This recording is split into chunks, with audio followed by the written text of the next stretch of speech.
So from Heike, I learned that it's often better to delete things than to add things, which is called subtractive change. But for sure, I want to add Heike to the list of speakers because we need a paradigm shift in rehabilitation robotics to make it affordable and bring it to the people in need. So let us add applause to welcome Heike on stage. Thank you. Thank you, Bram. So today, I will actually not talk about subtractive design, but try to take a historical perspective on rehabilitation robotics. So 40 years ago, the field had actually already come quite a long way. And you see here some neuroprosthesis, a motor neuroprosthesis that was built in Yugoslavia, one of the leading places for exoskeletal or rehabilitation robotics research back then. And I had the great luck to actually learn from Dejo Popovic, one of the main pioneers in this field, who unfortunately passed away 3 years ago. So back then, you already see a motorized exoskeleton, and they even integrated it with closed-loop control of functional electrical stimulation. But of course, you all know what happened just a few years after this paper was published, which of course put a huge dent into this research, and these devices didn't make it out of the lab and to people by means of products. But about a decade later, we did have devices on the market. And they were inspired by the quite successful manually assisted treadmill training that was administered by 2 therapists at a time to paraplegic users. And you can see that this is very hard labor to do this type of job. So it was a natural idea to try and let this be done by a robot. And that was the idea of the Lokomat robot, one of the most successful and still very much sold today devices in this research area.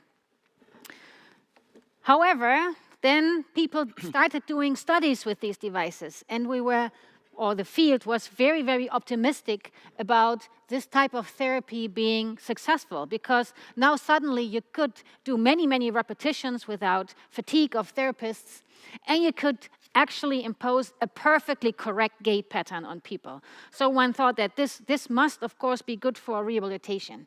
But what was found is that actually this isn't so clearly true.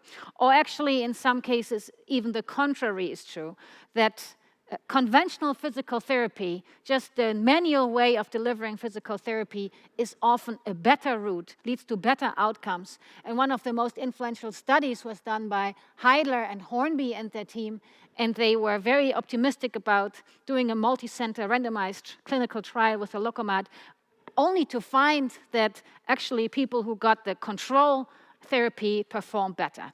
This put a huge damper on the field also in terms of funding, and we started reorienting, like what is it that actually helps people? And how can robots still play a role there?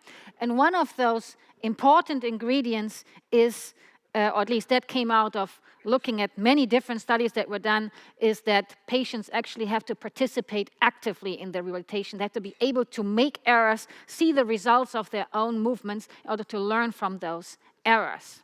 So we started making devices more suitable for this. So here, for example, you see the Lokomat, and it's now being controlled in cooperative mode, something that Alexander Dushavik, a PhD in Zurich, developed together with me. And the idea was that if you don't need assistance, the device would just get out of the way. Just standard force control, but we played some extra tricks with potential fields because we knew what type of movement people were making. But we discovered soon that there's a fundamental limitation to how compliant you can get if you don't have compliant hardware. So I would say one of the biggest limitations was rigid robotics, and one of the biggest enablers was the introduction of compliance. Probably most of you know the principle of series elastic actuation invented by Gil Pratt and Matthew Williamson in the 90s, and it just deliberately introduced compliance in order to improve force control. And here on the right, you see the Lopez rehabilitation robot built by Jan Feneman. I was lucky to work with them on the control of this device. And you can see that this device is very good at getting out of the way and not actually hindering people's movement when not necessary. Now, After this, I built quite a few of different devices for various purposes with this type of compliant actuation. Here's, for example, an extension to multiple degrees of freedom. This was built for Grégoire Cotin, neurobiologist in Zurich. And he was looking for a system that would either guide or just follow rats with spinal cord injury. And, well, you can imagine that this multi-degree of freedom system actually, oops, that was forward, needs a different type of design of series elastic actuation. But then we extended it to human scale, and of course, we couldn't just replicate the rat robot structure, so we made a completely different design, this time with cables. And if you've ever built a parallel robot, then you probably know that, well, the workspace is normally fundamentally limited, unless, as in this case, we add some passive degrees of freedom. So this way, we were able to make a large workspace and still very transparent robotic device for motor training also in people. And you see now that there's a lot more freedom for people to explore. They are not rigidly guided. The only thing this provides is a safe frame and the possibility to unload some of the body weight. However, this device needed really large motors, 1 kilowatt motors, and a huge electrical cabinet with a 400-volt supply. And that was due to the fact that this is a parallel robot. All of the motors are responsible for all degrees of freedom, so we installed far too much power. So we're exploiting some more passive dynamics in combination with series elastic actuation and tuning the eigenfrequency of springs. We managed to make a very similar device in terms of function, but very different in terms of power consumption. This whole device, the Ryzen, is now just plugged into a standard 220-volt socket in the wall.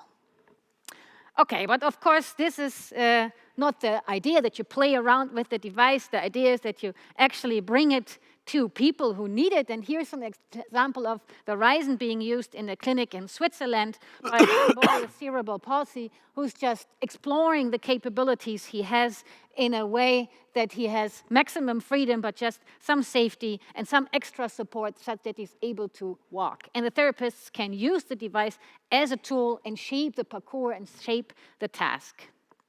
Okay, but this, of course, stays within a clinic. You cannot take it home. So one big enabler, and we've also heard it multiple times here at this conference, is the emergence of devices or sensors and actuators that are small, light, and cheap, and that enables us to make wearable devices. And of course, the first wearable device you might think of is an exoskeletal shape. I didn't really build exoskeletons, so I brought you a different example, which is such a gyroscopic backpack. And what's the idea? The idea is to have fast-spinning wheels that are rotated about gimbals, and then you get a gyroscopic effect, a torque that's about a third axis, and with this torque, you can manipulate a person's angular momentum, and thereby, for example, provide a little bit of extra time before they fall so they can place a step. So that was the idea. Here's a historical video. Daniel, the PhD candidate, trying his device for the first time. You see how surprised he is by how much effect this has. We were actually also surprised. But of course, we don't want to perturb, we want to mostly assist. So here's a video that shows how a person walks with this, and the task is to walk as far as possible on the beam. And you see that without device or with device switched off, it's not possible to walk as far as with some assistance. The biggest problem here was weight and size. I spent a lot of time making this lighter and smaller. And in the end, we finally succeeded making something that's about 6 kilograms. And we have just completed a new clinical study in Nijmegen where we had people with ataxia wear this device and see how they responded to it. And you see here, without assistance, now it went back. So here, without assistance, you see the person having quite a difficult time standing straight. So that's a typical sign of ataxia. This is actually a placebo condition, something that is normally not done in robotics. And in this case, we have just exploited the fact that we have two gyroscopes, and we can actually have the two angular momentum vectors counteract each other.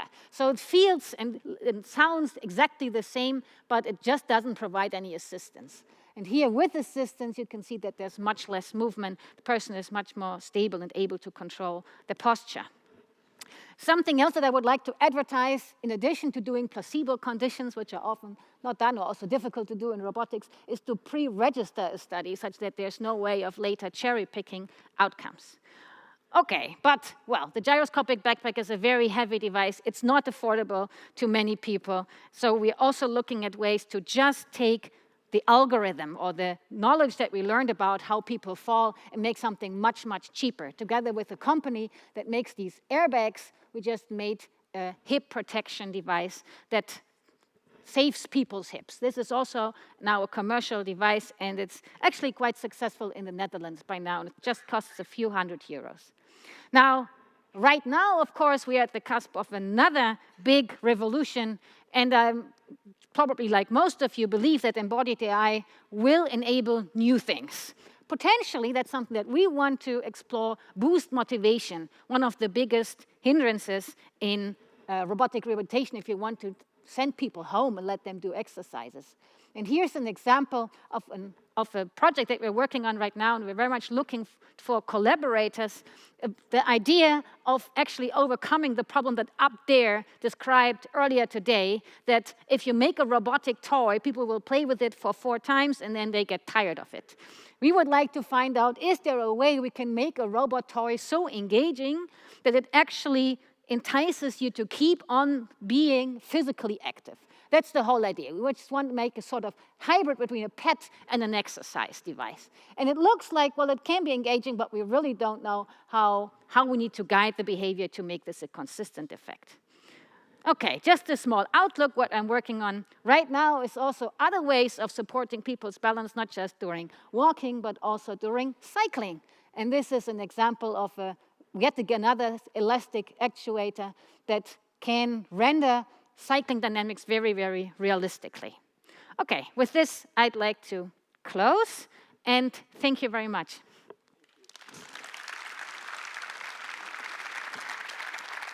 Are there questions? Great talk, Heike. I always had this one question about the gyroscopic backpack. I'm up here. Yeah, which is the motor learning. When someone has this device on that maybe, I don't know if people are used to having that kind of torque, when you start to fall or you start to feel like a fall, how do they learn to not counteract the device? I guess that's something I'm Well, just the answer about. is, I don't know, because we have not looked at learning effects yet. We have only had single sessions, and we saw that people within a session can at least make use of it. But we really don't know. We haven't even looked at adaptation effects, and definitely not at long-term effects. So there could also be effects like people losing capabilities, right? As soon as you give someone some sort of crutch, some assistive device, chances are this can also have negative effects. Fascinating. Thank you. Okay, thank you.